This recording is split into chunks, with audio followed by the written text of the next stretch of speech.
랩넌트를 위한 웨스트민스터 소율인문답 오늘 강의를 시작하도록 하겠습니다. 웨스트민스터 소율인문답 90문답에 하나님의 말씀을 어떻게 읽고 어떻게 들어야 그것이 구원의 효력이 있게 됩니까? 라고 물어봤습니다. 그 대답으로는 하나님의 말씀이 구원의 효력 있게 되려면 우리는 부지런함과 준비와 기도로 말씀에 주목해야 합니다.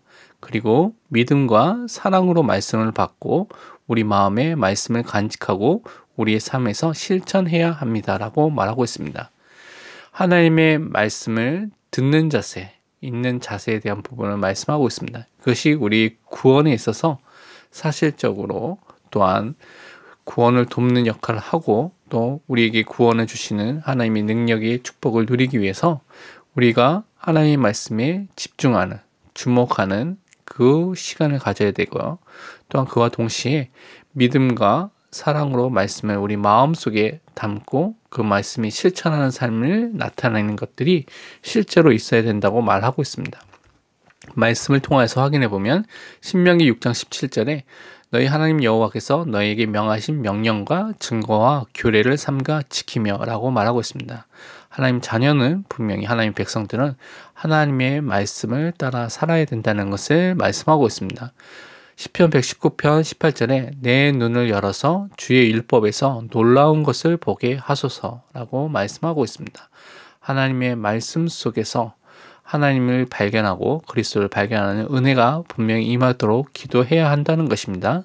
베드로전서 2장 1절에서 2절에 그러므로 모든 악독과 모든 기만과 외식과 시기와 모든 비방하는 말을 버리고 갓난 아기들 같이 순전하고 신령한 젖을 사모하라. 이는 그로 말미암아 너희로 구원에 이르도록 자라게 하려 함이라. 여기서 순전하고 신령한 젖은 하나님의 말씀을 말하고 있습니다. 하나님의 말씀을 사랑하는, 사모하는 그 축복을 통하여서 구원의 축복을 실제적으로 누릴 수 있는 것을 말씀하고 있습니다. 시편 119편 11절에 내가 주께 범죄하지 아니하려 하여 주의 말씀을 내 마음에 두었나이다 라고 말씀하고 있습니다. 말씀이 어디에 담겨야 되느냐, 어디에 각인이 되느냐, 하나님의 말씀이 우리 마음속에 담겨져야 됩니다. 그러면 죄를 이기고 세상을 이기는 능력이 그 속에서 또한 우리가 그것을 체험하게 된다고 말씀하고 있습니다. 데살로니가 후서 2장 10절에 불의의 모든 속임으로 멸망하는 자들에게 있으리니 이는 그들이 진리의 사랑을 받지 아니하여 구원함을 받지 못함이라고 말하고 있습니다. 우리는 진리 되신 하나님의 말씀, 그 말씀의 사랑을 또 그 말씀을 사랑하는 사람으로 이 땅에서 승리할 수밖에 없는 사람으로 부르신 것을 또한 확신하시기 바랍니다. 히브리서 4장 2절에 그들과 같이 우리도 복음 전함을 받은 자이나 들은 바 그 말씀이 그들에게 유익하지 못한 것은 듣는 자가 믿음과 결부시키지 아니함이라. 하나님의 말씀을 들을 때 이 믿음으로 또한 그 말씀을 받게 될 때 그것이 우리에게 유익이 되고 또한 그 말씀에 성취한 응답을 누릴 줄 믿습니다. 야고보서 1장 22절에 너희는 말씀을 행하는 자가 되고 듣기만 하여 자신을 속이는 자가 되지 말라라고 말씀하고 있습니다. 하나님이 우리에게 주신 말씀을 통해서 말씀을 붙잡고 그 말씀이 인도하는 대로 인도를 받고 또 말씀이 말하는 바를 말하고 증거하고 말씀을 행하는 자가 되도록 우리가 서야 되겠습니다. 적용과 묵상을 살펴보면 우리는 하나님의 말씀을 들을 때, 하나님의 말씀을 읽을 때 그것을 정말 마음에 담고 그 말씀에 집중하고 있는지 점검해 봐야 되겠습니다. 한 주간 동안 성경을 읽을 때와 예배 속에서 개인의 예배와 공예배 속에서 말씀을 듣기 전에 먼저 기도하고 준비하며 주신 말씀을 마음에 정말로 담고 그 속에서 실천한 사항을 한 가지 골라서 찾아서 기도 속에서 실천해보는 삶을 한 주간 동안 사시기를 바랍니다. 웨스트민스터 소율인문답 91문답을 보겠습니다. 성례가 어떻게 구원의 유효한 방편이 됩니까? 라고 물어봤습니다. 그 대답으로는 성례가 구원의 유효한 방편이 되는 것은 성례 안에 어떤 덕이 있거나 그것을 집행하는 자의 덕으로 되는 것이 아니고 오직 그리스도의 복 주심과 믿음으로 성례를 받아들인 자 안에 성령의 역사심으로 되는 것입니다. 라고 분명히 밝히고 있습니다. 성례라는 것은 다음 문단에 또 다음의 질문과 답에서 나오는 것처럼 세례와 성찬을 말하는데요.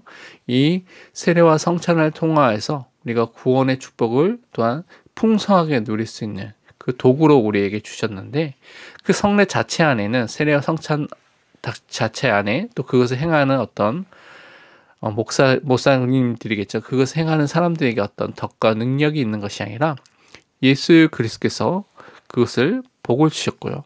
또한 믿음으로 성례를 받아들인 자 안에서 역사하시는 성령의 역사하심과 능력으로 우리가 그것을 더 풍성하게 구원의 축복을 누리게 된다고 말씀하고 있습니다. 말씀을 통해서 확인해 보면 고린도전서 3장 7절에 그런즉 심는 이나 물 주는 이는 아무것도 아니로되 오직 자라게 하시는 이는 하나님뿐이니라 라고 말하고 있습니다.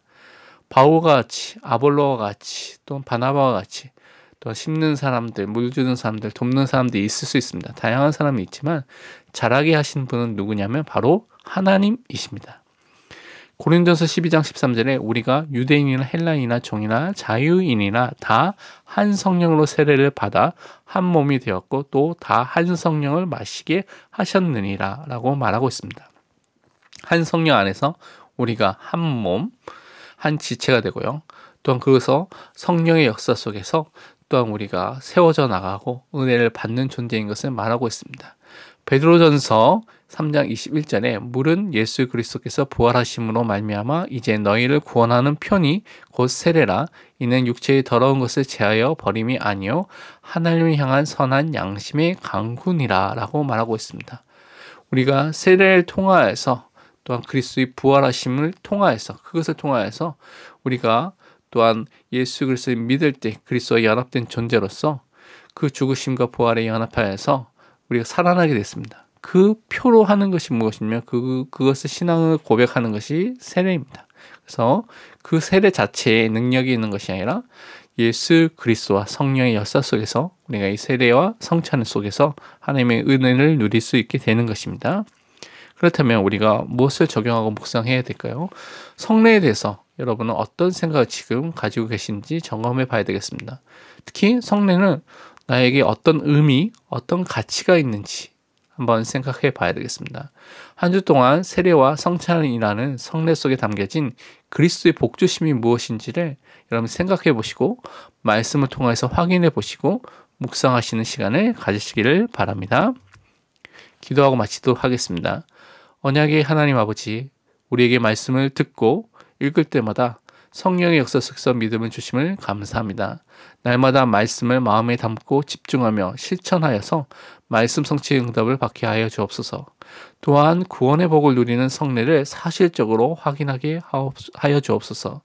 현장에서 복음의 말씀 듣지 못하고 있는 이들에게 복음을 전할 전도의 문을 저희들에게 열어 주옵소서. 우리 주 예수 그리스도의 이름으로 기도합니다. 아멘. 45강은 웨스트민스터 소요리 문답, 92문답, 93문답을 다룰 예정입니다. 다음 시간에 뵙겠습니다. 오직 그리스도.